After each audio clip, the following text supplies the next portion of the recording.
너는 나를 사랑하느냐? 세 번의 질문. 중동 문화가 들려주는 예수님과 베드로. 예수님이 태어나고 자라시고 활동하신 지역은 오늘날의 중동 지역에 해당합니다.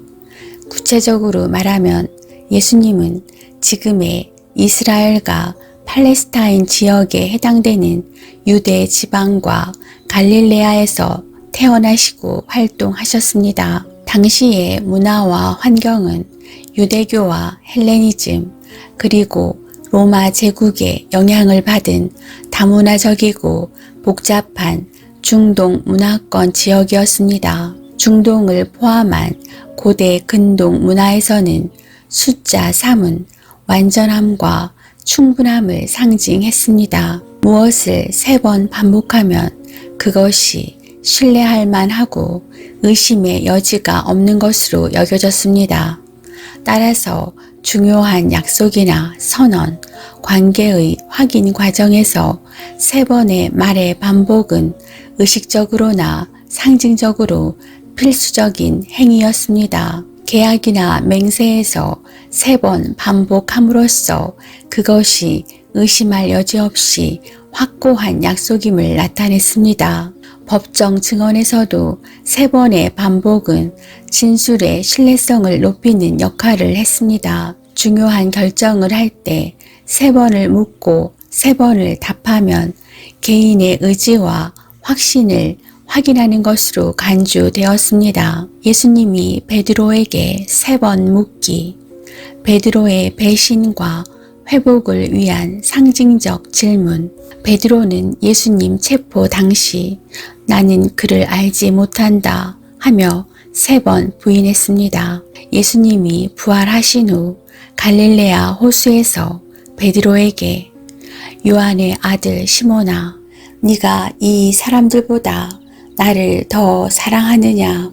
라고 예수님이 3번 질문한 이유는 베드로의 3번의 부인을 상징적으로 회복하기 위한 것으로 이해됩니다. 이 대화는 단순히 사랑의 확인과 용서를 넘어 베드로가 죄책감에서 벗어나 공동체 안에서 지도자로 다시 설 수 있도록 베드로의 회복과 사명을 강조하는 깊은 상징성을 내포하고 있습니다. 베드로는 예수님과의 관계에서 늘 열정적이었지만 종종 실수를 저질렀습니다. 무리를 걷다가도 믿음 부족으로 빠지기도 했고 예수님의 십자가 죽음을 막으려다 꾸지람을 듣기도 했습니다. 예수님은 베드로의 약함을 알면서도 그를 리더로 세우려는 의도를 가지고 있었습니다. 네가 이 반석 위에 내 교회를 세우리니 라는 약속을 성취하기 위해 예수님은 베드로를 회복시키고 공동체의 기둥으로 세우려 하셨습니다. 베드로는 단순한 추종자가 아니라 예수님 승천 후 교회를 이끌 지도자로서 부름받았습니다. 이는 사랑이 곧 헌신과 책임으로 연결된다는 신학적 메시지를 담고 있습니다. 요한의 아들 시몬아, 너는 나를 사랑하느냐? 주님 그러하나이다. 내가 주님을 사랑하는 줄 주님께서 아시나이다. 처럼 예수님이 베드로에게 하신 이 3번의 질문과 베드로가 예수님께 드린 3번의 답은 중동 문화, 예수님과 베드로의 관계, 그리고 신학적 맥락이 모두 담겨져 있습니다. 예수님이 베드로에게 3번 물으신 것은 단순한 질문의 반복이 아니라 당시 중동 문화에서 관계 회복과 정당성을 부여하는 의식적 과정으로 이해할 수 있습니다. 중동 문화에서는 이러한 반복적 확인이 개인의 진심을 입증하고 관계의 신뢰를 회복하는 중요한 방법이었습니다. 베드로가 공개적으로 예수님을 3번 부인하고 배신한 사건과 병행하여 예수님이 베드로에게 3번 사랑을 고백하도록 요구한 것은 베드로가 진심으로 회개하고 새로운 사명을 받을 준비가 되었음을 공동체와 본인 스스로에게 각인시키는 과정입니다. 고대 중동 사회는 개인의 행동이 공동체에 미치는 영향을 중시했습니다. 누군가가 실수를 했을 때 그 실수를 바로 잡거나 관계를 회복하려면 공동체 앞에서 명확히 자신의 의사를 밝히는 것이 중요했습니다. 이는 베드로가 다시 공동체의 지도자로 설 수 있는 도덕적 정당성과 신뢰를 확보하는 기회였습니다. 예수님이 베드로에게 3번 나를 사랑하느냐 라고 물으신 것은 베드로의 사랑과 헌신을 공개적으로 확인하여 베드로가 저지른 배신의 상처를 치유하고 공동체 안에서 베드로의 위치를 다시 세우려는 의도가 있었습니다. 중동 문화에서는 말을 반복함으로써 그 발언의 신뢰성과 정당성을 확보했습니다. 단순히 한 번 말하는 것으로 사람들의 믿음을 얻기 어렵기 때문에 3번 반복해서 묻고 답하는 것은 정당성과 의지의 확인을 위한 관례적 방식이었습니다. 이는 단순히 의례적인 절차가 아니라 개인의 확고한 의지와 공동체의 신뢰를 동시에 확보하기 위한 방식입니다.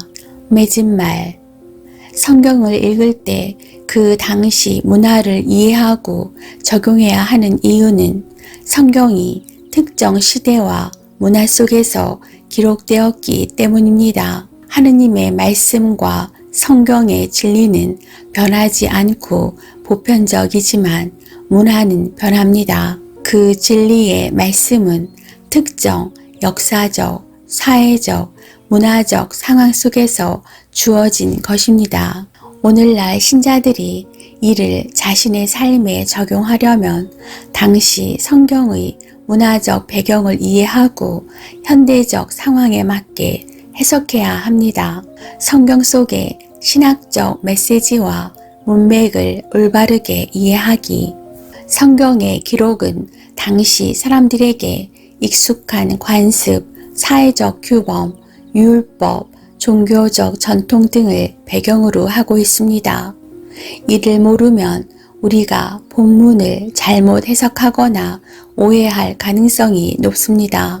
고린도전서 11장에 여자는 머리를 가려야 한다 라는 말씀은 당시 고린도 지역의 문화적 관습, 여성의 순결과 신분의 표시를 반영합니다. 이를 오늘날 동일하게 적용하면 오해와 부작용이 생길 수 있습니다. 십계명에서 안식일 준수는 단순히 일하지 않는 규칙이 아니라 이스라엘 백성이 애굽, 이집트의 노예 상태에서 해방된 것을 기념하며 하느님께서 주신 쉼과 자유를 감사히 누리는 문화적 맥락을 반영해야 합니다.